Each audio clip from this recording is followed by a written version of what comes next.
Hi, I'm Chris with Carnival Cruise Yaks, and this is episode 144, that's gross, of Yakety-Yak, straight from the yak's mouth. John Heald, Carnival Cruise Line's brand ambassador, posts on his Facebook page where you can ask him questions. He answers the questions, we read the questions, and there's a lot of questions. And we take the cool, the weird, the funny, the lies, the myths, and we put them here for you. So on today's episode, we're talking about air mattresses on the balcony, stuffing a room fan in my backpack, my glove and my baseball, an evacuation wheelchair, and they have a portable medical device that's going to blow up the metal detectors. And this is straight from the yak's mouth.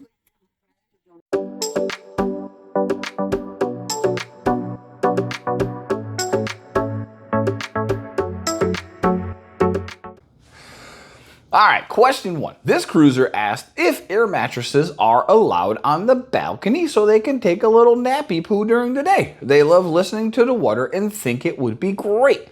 John said, yes, you can, but not under any circumstances can you leave the mattress unattended. And he says that it must not be one of the ship's mattresses.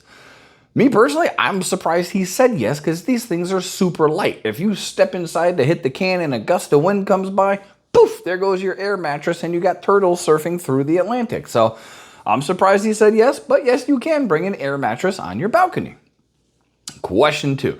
This cruiser says they're aggravated that they have to stuff a room fan in their backpacks. It makes it heavier, and them not being able to get to the rooms till 1:30 while running all over the ship, up and down the stairs for muster drills and lunch, and oftentimes the elevators are closed to move the luggage. So why can't they put their fans in their checked luggage? John said, who the hell said you can't? You can. We bring a fan on every cruise and it goes straight into our checked luggage every time. So yeah, if you like to bring a fan, you don't have to put it in your carry-on or your backpack. Check it. Speaking of like, if you like what you see and you enjoy cruising content, please like and subscribe. We would greatly appreciate it. On to question three. This cruiser has a baseball-loving 6-year-old. She wanted to know, is he allowed to bring his glove and ball to throw on the beaches? John said, you most certainly can, and he thanked them for asking. I would say make sure you do it on the beaches, because you throw it around a Lido deck, you got a drunkard walking in, you can clunk him in the side of the head. I would definitely do it on the beach, not on the boat. That's just me. I don't want to get hit in the face with a baseball. I have many of a time. Used to play.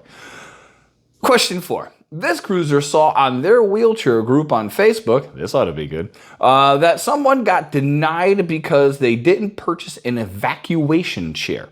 They are cruising on the Jubilee and want to know to make sure that this is something they need to do, as all they have is a manual wheelchair. John said he's never heard of anybody being refused because of this, and it's not something you need to be worrying about. So when you see it on the Facebook pages, this is why John Heald's here. So if you get something and you don't know the answer, ask him. He'll answer. Ta-da! Last question. This cruiser recently had a heart attack and has to wear a portable medical device for 3 months, and they cannot remove it. They want to know how security is going to handle this, because it is going to light up the metal detectors like a Christmas tree. John said, don't worry. Just send your request and a device number, whatever that is, as well as your booking info to his colleagues at access@carnival.com prior to sailing. Another cruiser posted that they will use a wand instead of the metal detector when you go through security. So there you go. Anything like that stuff, access@carnival.com, they'll be more than happy to help you. This has been episode 144 of Yakety-Yak, straight from the yak's mouth. Thanks for watching. The ribs are done. Take care.